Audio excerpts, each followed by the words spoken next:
مبادرة وطن بيجمعنا لدعم روح الولاء والانتماء. بتعد هذه المبادرة من أهم المبادرات التي تعزز روح وقيم الولاء والانتماء لدى طوائف المجتمع، لأنها تزيد من روح التعاون الذي يهدف إلى بناء المزيد من الوطنية. بيسعدنا النهارده يكون معانا ضيفنا للحديث عن هذه المبادرة. بيسعدنا يكون معانا ضيفنا الأستاذ طارق حلوة، خبير المجتمع المدني وعضو الاتحاد العام للتنمية المستدامة. أهلا بك معانا يا فندم. أهلا بحضرتك وأهلا بالسادة المشاهدين. خليني في البداية أسأل حضرتك عن المبادرة وأسباب إنشائها. بداية مبادرة كلنا أو وطن واحد، مبادرة وطن واحد يجمعنا كلنا، هي عبارة عن مبادرة ما بين التعاون ما بين وزارة الشباب والرياضة ومشيخة الأزهر الشريف.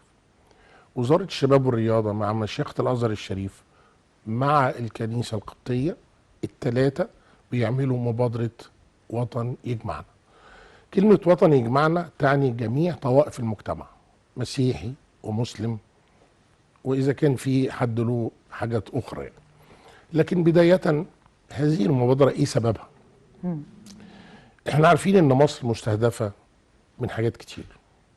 هذا الاستهداف أدى إلى إن القيادة السياسية قيادة واعية، فعملت خط دفاع أساسي، وهو إن كل الشباب المصريين، شباب المصريين سواء مسلمين أو مسيحيين أو على خلاف يعني انتماءاتهم، لابد أن يجتمعوا على حاجة واحدة بس، هي حب الوطن، الانتماء لهذا الوطن، الولاء لهذا الوطن. أكيد. عشان نعمل الكلام ده احنا بنعمل خط دفاع لمصر كلها. كان في سنوات سابقة كان بيتم الضرب ما بين الإخوة المسلمين والمسيحيين بمعلومات مغلوطة، شائعات مغرضة بتهدف إلى الإيقاع ما بين نسيج المجتمع الواحد. وطبعا ده شيء احنا ما بنقبلوش، ولا الجهاد الأمنية ولا الاجتهادات الاجتماعية ولا الدينية بتقبل هذا الاختلاف ولا داخل الوطن الإنسانية الواحد. أصلا كمان، ولا المجتمع الإنساني بيرفضه، والمجتمع المدني كذلك يرفضه. أكيد. ده بيؤدي إلى إيه؟ بيؤدي إلى أن أنا لازم يقودني هذه المبادرة إلى قضية الوعي. قضية الوعي دي بتؤدي إلى إيه؟ بتؤدي إلى أن أنا ببقى عندي وعي بما يحدث حولي. هذا الوعي يؤدي إلى أن أنا لما باخد معلومة مغلوطة أنا بتعصب ليها، فالتعصب ده مع الخطأ يؤدي إلى فتنة، والفتنة تؤدي إلى انقسام، والانقسام يؤدي إلى تعصب، وهكذا. خليني أقول لحضرتك كمان الأمور بتختلف. يعني في السنوات العشر الأخيرة تنبه لده مجلس الوزراء وعمل وحدة لرصد الإشاعات ونفيها، وأصبح عندنا تقارير أسبوعية لنفي مجموعة الشائعات الدائرة في المجتمع درءا لهذه الفتن. تمام، ولكن بأضيف لحضرتك ان درء الشائعات مش اساس للي بيحصل، لان كل الجهات الاخرى المعنية بتطلق شائعات في مناطق فيها نوع من انواع عدم الوعي او الجهل العام، او نوع من انواع عدم الانضباط، او في جهات اخرى متصيدة بيروحوا لنقاط الضعف يعني. بالظبط كده. بيخش على المجتمعات الضعيفة ويثير فيها الشكوك والشائعات المغرضة. الضعيفة تقصد حضرتك من ناحية قلة الوعي، ولا من ناحية التعصب، ولا من ناحية القبلية؟ لا، من ناحية قلة الوعي. الوعي دي قضية مهمة جدا.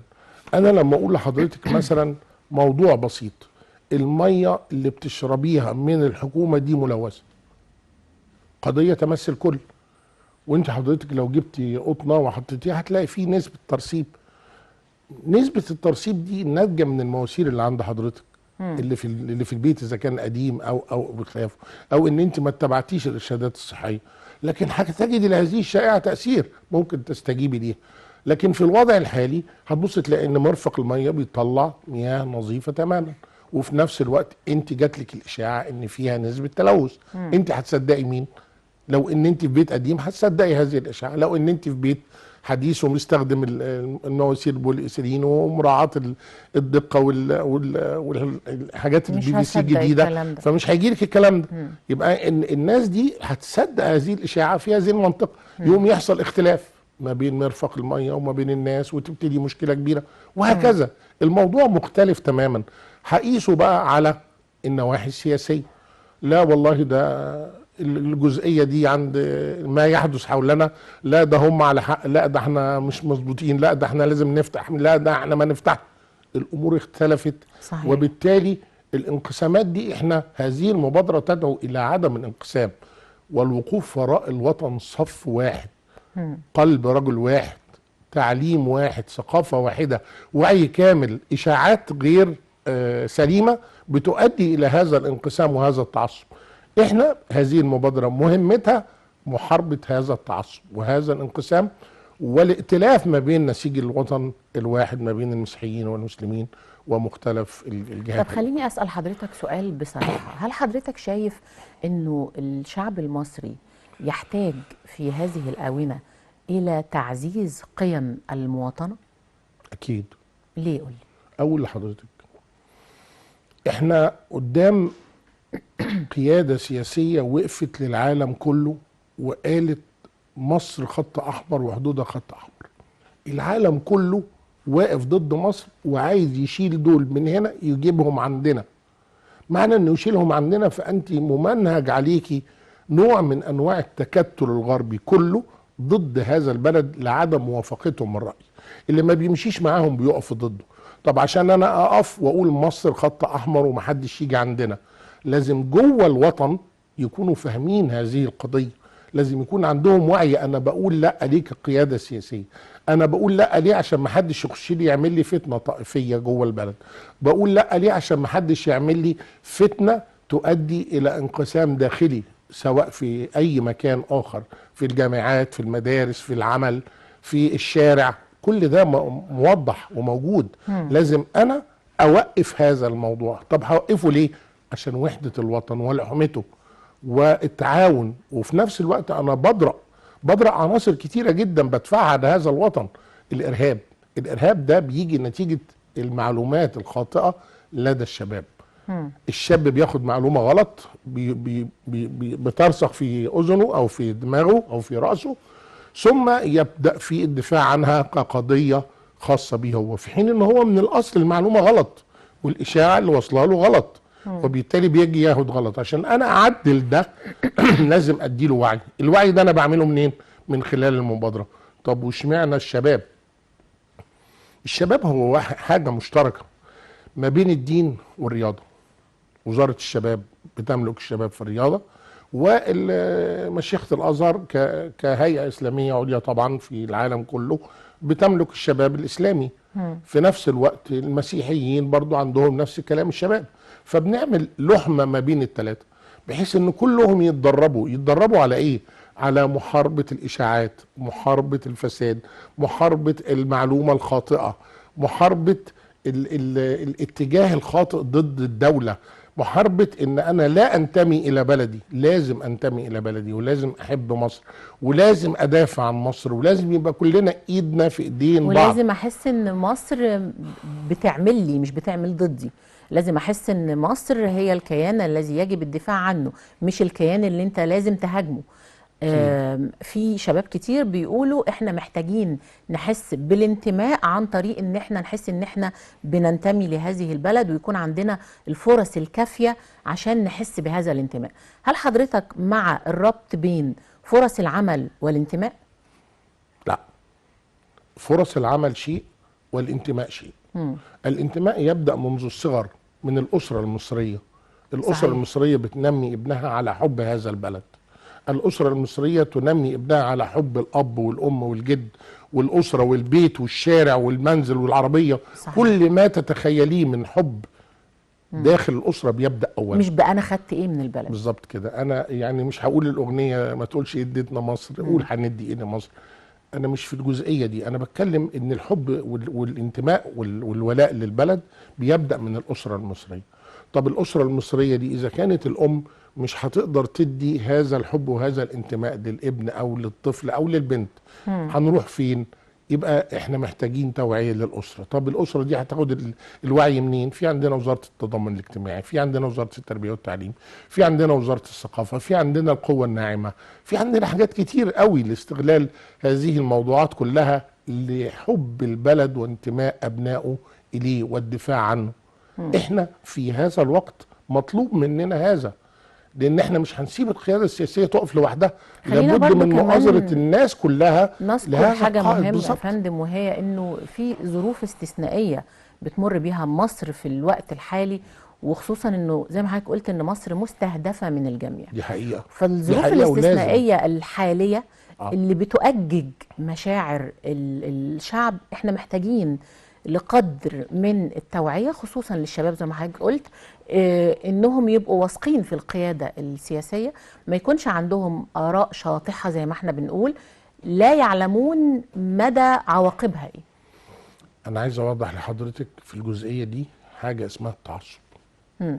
التعصب لراي ما فمعناها ان انا باخده قضيه، ومجرد ان انا خدت الراي بتاعي قضيه اصبحت ادافع عن هذا الراي، اما بالقوه، واما باساءه الاخلاق، واما بوسائل اخرى تؤدي الى ايه؟ نشوب خلافات جذريه. التعصب ده، المبادره دي بتدعو الى نبذ هذا التعصب والتسامح ما بين الناس. والتعصب مش بس في القبلية، انك تكون متعصب لفكرة، متعصب لرأي، مش بس متعصب لقبيلتك، متعصب لمحافظتك، متعصب لحيك، لا، ممكن تكون متعصب لفكرة خاطئة اصلا. ما هو دي اللي انا بقول لحضرتك عليها. ان الفكره طالما انا تعصبت فيها فخدت منحى اخر واتجاه اخر، وبالتالي لا نريد الا اننا ننبذ هذا التعصب. اذا كنا احنا بنرفض التعصب في الكورة وهي رياضة يعني، فما بالك بقى التعصب لافكار خاطئة، ده ممكن يعني عواقبه تبقى وخيمة جدا. طيب تسمحي لي ادي مثل بسيط ما بين اختلاف الاديان وزيارتهم لبعضهم. تعالوا نشوف شيخ الازهر فضيله الشيخ الدكتور احمد الطيب وهو بيزور الكنيسه لقياده البابا تودروس بيهنيه بعيد الميلاد المجيد مثلا. نشوف البابا تودروس بيزور الشيخ الازهر في المشيخه وبيهنئه وبيعيد عليه، وعلاقات طيبه. صحيح. ونشوف ايه اللي المفروض الناس تقتدي بيه. اذا كان القيادات الكبرى بتعمل على التسامح والتعامل مع الآخرين والتقبل الآخر هو زي ما هو، دون فرض رأي أو دون تغيير وجهة نظر أو دون تغيير شكل أو مظهر أو نوع من أنواع الفرض الرأي على الآخر، هو ده اللي احنا بنطلبه. القيادات بتاعتنا بتعمل كده، طب وإحنا كشباب ما نعملش كده ليه؟ الشباب ما يعملش كده ليه؟ العمل هيجي للشباب، عشان نبقى حضرتك ما تربطيش ده بده. الشاب هيعمل في وقت له هيجي العمل لغايه عنده، لان في فرص كتير للشباب، ولكن المهم ان الشباب يتقبل وضعيه العمل. مش المهم ان هو يقول انا عايز وعايز وعايز، لا، ما تشترطش على العمل موجود، اقبله واكبر بيه، اعمله واعمل بيه. اطلع بره الصندوق وفكر في شغلك جوه بلدك، ما تطلعش بره بلدك. ما تعملش هجره غير شرعيه لان ده خطأ. احنا بنوضح ما تعملش هجره غير شرعيه. ليه بتعملش هجره غير شرعيه؟ لان انت مالكش اي نوع من انواع الامن والامان، انت طالع مع ناس هتستولي عليك وتستولي على فلوسك، وفي الاخر هتكون ميت. صحيح. وفي الاخر هترجع لنا جثه هامده، انت خسرت كل حاجه وولدك خسرت قوه بشريه. ما ينفعش. احنا لازم نوعي الشباب ان مستقبلك جوه بلدك اولا. طب خليني اسال حضرتك عن يعني جناحي الدوله، وهو المؤسسات الحكوميه والمجتمع المدني.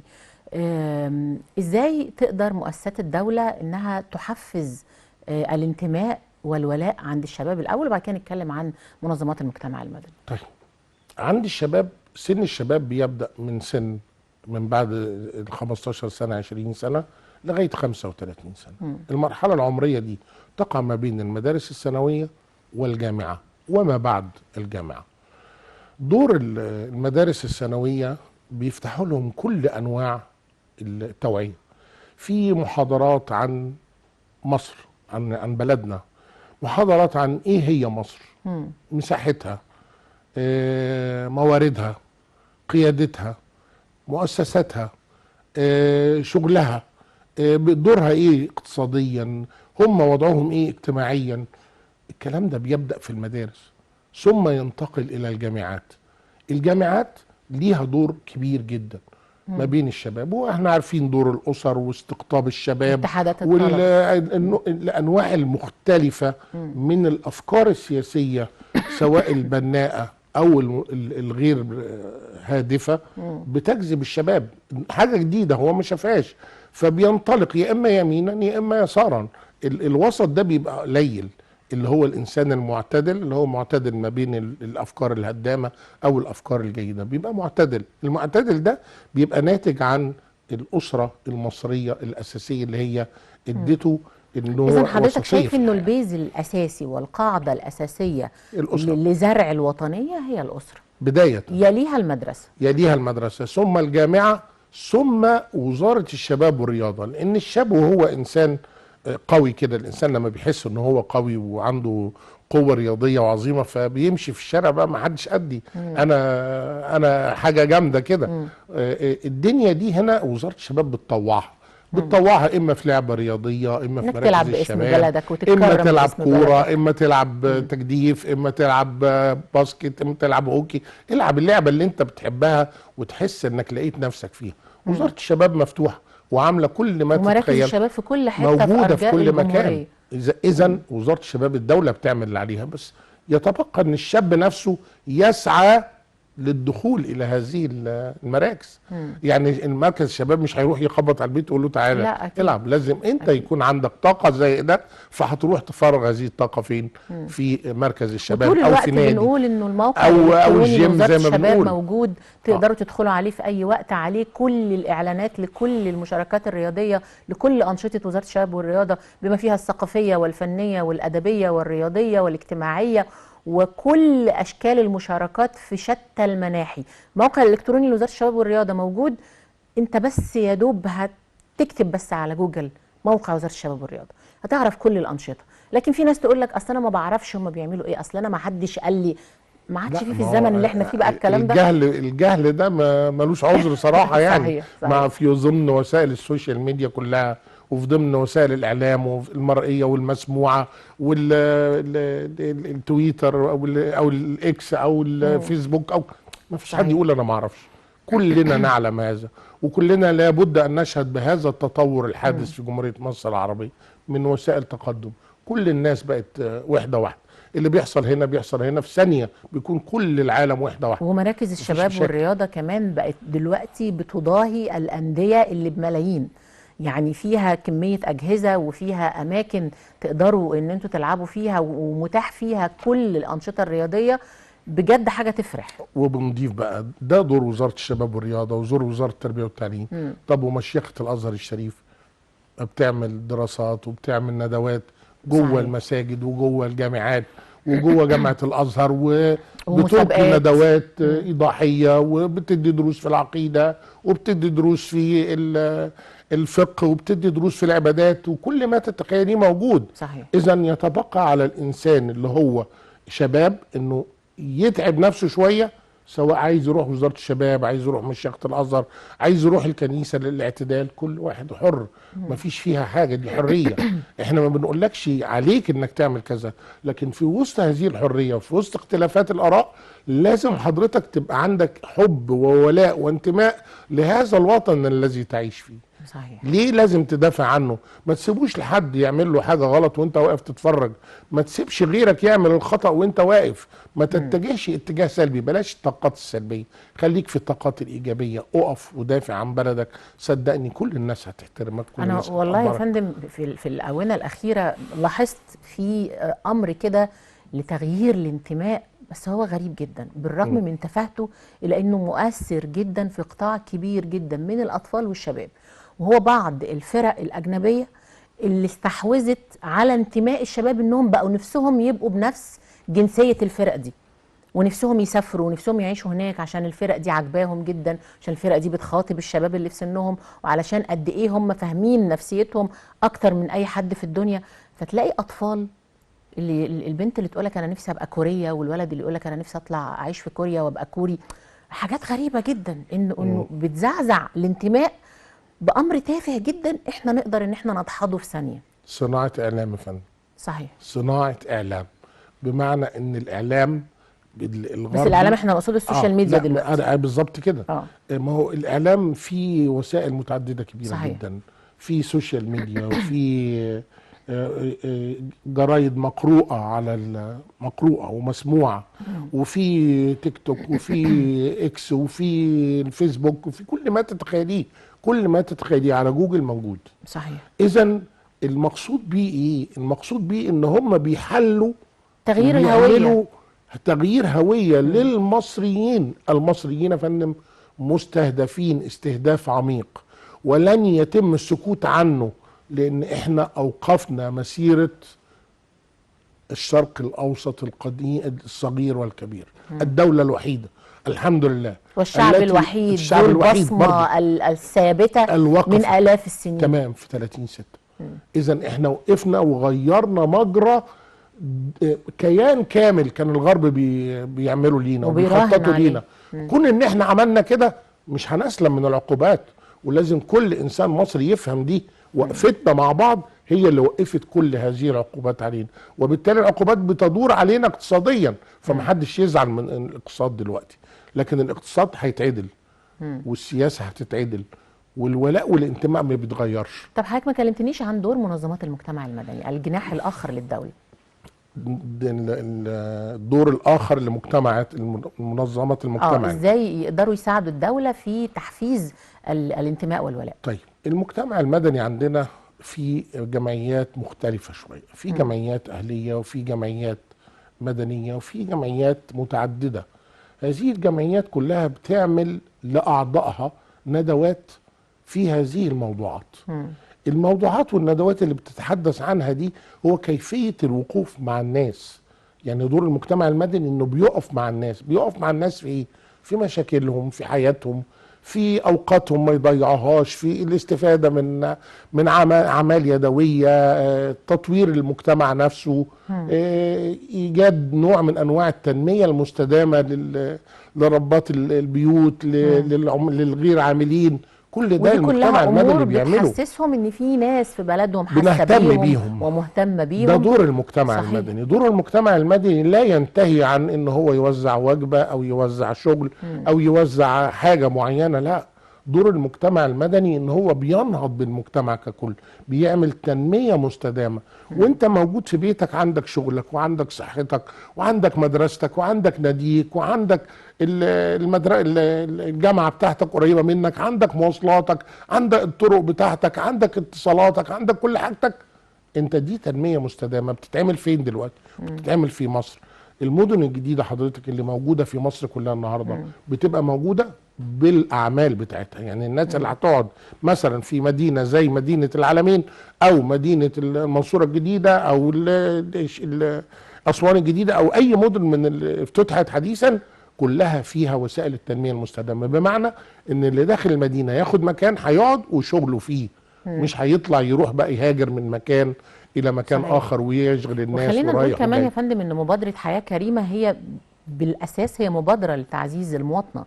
يا فندم، حياه كريمه دي موضوع كبير جدا. موضوع فعلا بيرتقي بحياه المواطن المصري البسيط وتحت خط الفقر الى مستوى اجتماعي لائق بانه مصري. واللي قام بيها سياده الرئيس عبد الفتاح السيسي، ولغايه النهارده بيتم المرحله الاولى. تم انفاق 635 مليار جنيه كدفعه اولى في حياه كريمه في بعض القرى. فين؟ في القرى الاشد احتياجا. صحيح. بيتعمل فيها مشروعات لا تتخيليها، بنيه تحتيه من اول وجديد، وبيتعمل فيها اعمال للناس نفسها. الناس بتشتغل. الشغل 635 مليار دول ما انفقوش على اسمنت ورمله وزلط والكلام ده، لا لا لا. ما في اعمال بتتم وفي خدمات بتتم. في خدمات الكترونيه النهارده في القرى، وفي تشغيل، في تشغيل للقوى البشريه. صحيح. الموارد البشريه هي لما بيشغلوها النهارده احنا بننمي بلدنا عن ايه؟ استغلال القوى البشريه الموجوده داخل المجتمع المدني. صحيح. موضوع مش سهل برضو. استاذ طارق، خليني يعني اشكرك على الكلام المريح اللي حضرتك قلته النهارده والمطمئن في الحقيقه ربنا للكثير، يعزك يا فندم. وبنتمنى دايما انه نفضل في ترابط الى يوم الدين، والاجيال اللي طالعه يبقوا عارفين قيمه التعب اللي حصل على هذه الارض، وقد ايه ان الارض دي محدش في الدنيا يعرف يعوضها تاني. اكيد.